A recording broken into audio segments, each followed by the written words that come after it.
ఫిరాయింపు ఎమ్మెల్యేలపై సుప్రీంకోర్టులో విచారణ సాగుతూ ఉంది. ఇప్పటికే 5 ఎమ్మెల్యేలకు స్పీకర్ క్లీన్ షీట్ ఇవ్వడం జరిగింది. మరో 5 మంది జంపింగ్ ఎమ్మెల్యేలపై స్పీకర్ నిర్ణయం మీద ఉత్కంఠ వాతావరణం నెలకొనింది. ఇవాళ 3 ఎమ్మెల్యేలకు మరోసారి విచారణ అయితే కొనసాగబోతూ ఉంది. పోచారం శ్రీనివాసరెడ్డి, కాళే యాదయ్య, సంజయ్యపై స్పీకర్ నిర్ణయం తీసుకోవడం జరిగింది. స్పీకర్ను మరింత గడువు కోరిన దానం మరియు కడియం. గడువు దాటిన స్పీకర్కు వివరణ ఇవ్వాలని దానం నాగేందర్ రిక్వెస్ట్ చేసుకుంటున్నట్టుగా తెలుస్తూ ఉంది. బీఆర్ఎస్లోనే ఉన్నామంటూ కడియం క్లారిటీ ఇవ్వడం జరిగింది. సో ఈ వాదనలన్నీ కూడా కొంతకాలంగా సాగుతూ ఉన్నాయి.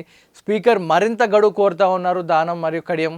మరి ఇంతకుముందు ఎందుకని కండవ మార్చుకున్నారు? బీఆర్ఎస్లో గెలిచిన ఎమ్మెల్యేలందరూ కూడా ఒక్కసారిగా కాంగ్రెస్ అధికారంలోకి రాగానే కండవలు మార్చుకున్నారు. వెంటనే వెళ్ళారు, రేవంత్ రెడ్డిని కలిశారు. సరే కలిద్దాం, మాట్లాడాం, మా అభివృద్ధి, మా ప్రాంతం అభివృద్ధి కావాలి, నేను ఎమ్మెల్యే గెలిచిన నియోజకవర్గం ఏదైతే ఉందో అభివృద్ధి కావాలి కాబట్టే మేము వెళ్ళి కలిసామంటే అది పర్లేదు. ఎందుకంటే ఏ సీఎంనైనా గౌరవించాలి, ప్రజలు అధికారం ఇచ్చారు కాబట్టి వారిని గౌరవించాలి, వెళ్ళి కలిసాము అంటే అది వేరు. మీరు ఏకంగా కండువా మార్చుకున్నారు. బీఆర్ఎస్ కండువ తీసేసి కాంగ్రెస్ కండువ కప్పుకొని చుట్టూ మీ ఫ్లెక్సీలో కాంగ్రెసే ఉంటాయి, మీ నాయకులు మొత్తం కాంగ్రెసే, మాట్లాడినప్పుడు కాంగ్రెసే. మరి ఇప్పుడేమో మేము కాంగ్రెస్ కాదు, మా నాయకుడు కేసీఆర్, మేము కేసీఆర్తో పాటే ఉన్నాం, మేము బీఆర్ఎస్లోనే అంటా ఉన్నారు దానం మరియు కడియం. మరి వీరిద్దరు మాటలు మరి ఎలా ఉన్నాయి? ఇప్పుడు ఎందుకని ఈ టాపిక్ హైలైట్ అవుతుందంటే సింపుల్గా ఒకటే లాజిక్ చెప్తాను. కోర్టు మాత్రం వీరిపై సుప్రీంకోర్టు సీరియస్ యాక్షన్ తీసుకోబోతా ఉంది. ఒకటి, మీరు గెలిచింది బీఆర్ఎస్లో, కానీ కండవ కప్పుకొని పార్టీ మారింది కాంగ్రెస్కి. సో మీరు ఇప్పుడు చేయాల్సిన దాంట్లో ఒకటే ఉంది, ఎయిదర్ మీరు బీఆర్ఎస్లోనే ఉండాలి లేదా బీఆర్ఎస్కి రాజీనామా చేసి కాంగ్రెస్లో తిరిగి పోటీ చేయాలి. ఇలా కాని పక్షంలో మీరు అలాగే కనుకుంటే మీపై అనర్హత వేటు పడుతుంది. ఇది కనుక పడితే సుమారుగా 6 సంవత్సరాలు మీరు రాజకీయాలకు దూరంగా ఉండాల్సి వస్తుంది. ఈ 3 ఆప్షన్లు అయితే ఇవ్వడం జరిగింది. కానీ ఇక్కడ బీఆర్ఎస్కి రాజీనామా చేసి మళ్ళీ కాంగ్రెస్కి వెళ్ళినా కూడా అక్కడ ఆ కాంగ్రెస్ అధిష్టానం వీరికి అదే ప్లేస్లో మళ్ళీ ఆ సీట్ ఇస్తుందా లేదా, దీనిపై పెద్ద వారికి ఒక డౌట్, గుండెలో భయం పడడం జరిగింది. ఇప్పుడు నేను బీఆర్ఎస్కి రాజీనామా చేస్తాను, బీఆర్ఎస్కి రాజీనామా చేసి కాంగ్రెస్కి వెళ్ళినప్పుడు ఇప్పుడు దానం నాగేందర్ ఉన్న నియోజకవర్గం, ఖైరతాబాద్ ఉన్న నియోజకవర్గం ఏదైతే ఉందో అంతకుముందు బీఆర్ఎస్ నుంచి దానం నాగేందర్ పోటీ చేయడం జరిగింది. అదే ప్లేస్లో ఇంకొక కాంగ్రెస్ నాయకుడు కూడా పోటీ చేయడం జరిగింది.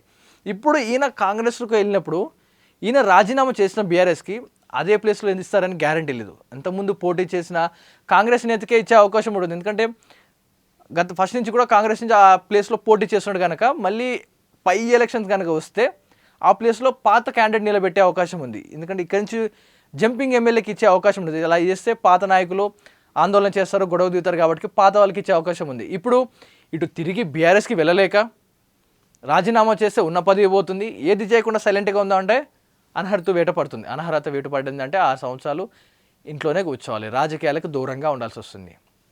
సో ఇప్పుడు ప్రతిరోజు గడువు ముగిసే కొద్దీ ఇంకొంచెం గడువు కావాలి స్పీకర్ని, మరి ఇంకొంచెం గడువు కావాలంటూ ఇలా పెంచుకుంటూ వచ్చి ఇప్పుడు లాస్ట్కి వచ్చేసరికి మా గురువు కేసీఆర్, మా పార్టీ బీఆర్ఎస్, నేను ఇందులోంచి వదిలేది లేదు అంటూ ఇప్పుడు మాట్లాడుతాం దానం నాగేంద్రన్, కడియం శ్రీగారి.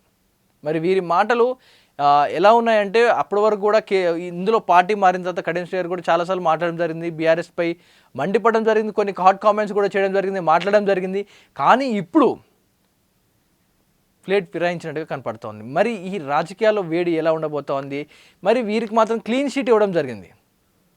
గడువు దాటిన స్పీకర్కు వివరణ ఇవ్వని దానం నాగేందర్ ఇప్పటివరకు కూడా వివరణ ఇవ్వకుండా ఇంకా గడువు ఎక్స్టెన్షన్ చేసుకుంటూ పోతా ఉన్నారు. ఇది కనుక ఇంకొక 2 ఎక్స్టెన్షన్లు దాటినాయి అంటే అతనిపై సుప్రీంకోర్టు నుంచి అనర్హత వేటు పడే అవకాశం ఉంది. బీఆర్ఎస్లోనే ఉన్నామంటూ కడియం అయితే క్లారిటీ ఇవ్వడం జరిగింది. ఒక పక్క మరి ఏం మంతనాలు జరిగాయో, మరి ఏం రాజకీయాలు జరిగాయో, వెళ్ళారు సైలెంట్గా, మళ్ళీ పాత పార్టీలకు ఏదే ఇంటిగోటి పక్షి మళ్ళీ ఏ పక్షి మళ్ళీ ఆ గుట్టికే చేరింది అన్నట్టు గుట్టిలోంచి బయటికి వెళ్ళింది, తిరిగింది, మళ్ళీ అదే గుట్టికి రావడం జరిగింది. ఇప్పుడు పార్టీ మారిన 5 మంది ఎమ్మెల్యేల్లో మిగతా వారందరూ కూడా ఎవరు ఏ పార్టీ మారలేదు, అందరూ ఆ పార్టీలో ఉన్నారంటూ కూడా చెప్తా ఉన్నారు. మరి మిగిలిన వారి సంగతి ఏంటి? మిగతా వారు మారుతారా? ఇంకా దానం నాగేందర్ స్పీకర్కి ఎలాంటి స్పష్టత ఇవ్వలేదు. నేను ఇంకా బీఆర్ఎస్లో ఉన్నానని చెప్పలేకపోతున్నారు, అటు కాంగ్రెస్లో ఉన్నానని చెప్పలేకపోతున్నారు, ఇటు రాజీనామా చేయట్లేడు. మరి ఏం క్లారిఫికేషన్ ఇద్దాం అనుకుంటున్నారు స్పీకర్కి? ఇంకెన్ని రోజులు గడువు కావాలి? సుప్రీంకోర్టు ఆర్డర్స్ ఇచ్చే వరకు వెయిట్ చేస్తే మటుకు అనర్హత వేటు పడే అవకాశం ఉంది. సో ఫిరాయింపు ఎమ్మెల్యేలపై సుప్రీంకోర్టులో విచారణ అయితే సాగుతూ ఉంది. ఇప్పటికే 5 ఎమ్మెల్యేలకు స్పీకర్ క్లీన్ షీట్ ఇవ్వడం జరిగింది. మరో 5 మంది జంపింగ్ ఎమ్మెల్యేలపై స్పీకర్ నిర్ణయం మీద ఉత్కంఠ వాతావరణం నెలకొనింది. ఇవాళ 3 ఎమ్మెల్యేలకు మరోసారి విచారణ సాగబోతా ఉంది. పోచారం శ్రీనివాసరెడ్డి, కాళ యాదయ్య, సంజయ్పై స్పీకర్ క్లీన్ షీట్ అయితే ఇవ్వడం జరిగింది. స్పీకర్పై నిర్ణయం తీసుకోవాలంటూ కూడా చెప్తా ఉన్నారు. స్పీకర్ను మరింత గడువు కోరుతా ఉన్నారు దానం నాగేందర్ అండ్ కడియం శ్రీహరి. మరి వీరిద్దరిదే ఇంకా పెండింగ్ చలన్ లాగా అలా పెండింగ్ అవుతా ఉంది. రోజు రోజు డేట్ ఎక్స్టెన్షన్ చేసుకుంటూ పోతా ఉన్నారు. మరి వీళ్ళకు ఇంకా స్పష్టమైన ఎందుకు రావట్లేదు? బీఆర్ఎస్కి వీళ్ళు వస్తామంటే తిరిగి రానివ్వట్లేదా? మరి అన్న మాటలకి హట్ అయి ఉంటుందా బీఆర్ఎస్? ఆబ్వియస్లీ అవుతుంది అనుకోండి. మరి ఇంకేంది నెక్స్ట్ కార్యాచరణ ఏంటి? రాజకీయ సన్యాసం తీసుకోవడమైనా ఇంకొక మార్గం అన్నట్టు కనిపిస్తూ ఉంది. వీరందరూ కూడా గడువు దాటిన స్పీకర్కు ఇంతవరకు కూడా వివరణ ఇవ్వలేదు దానం నాగేందర్. కడియం శ్రీహరి గారు అయితే ఇవ్వడం జరిగింది.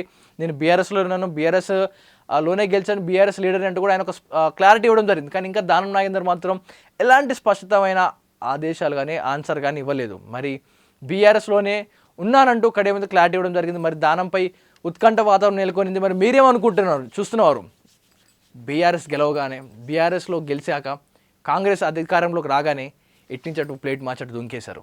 ఎమ్మెల్యేలు పిల్లి గోడ దుంకినట్టుగా దుంకారు.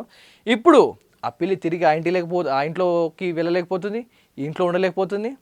2 అట్టిటు కాకుండా గోడ మధ్యలో ఉంటా అంటే గవర్నమెంట్ ఉండనియదు. సో ఈ పార్టీ మారిన పిల్లల గురించి మీరేమంటారో మీ అభిప్రాయాన్ని కామెంట్ రూపంలో తెలియజేయండి. చరిత్ర సృష్టించినోడు ఇప్పుడు ఆ చరిత్రని తిరగరాయబోతున్నాడు. అబద్ధాల గోడల్ని బద్దలు కొట్టి నిజాలను రాగా మీ ముందుంచబోతున్నాడు.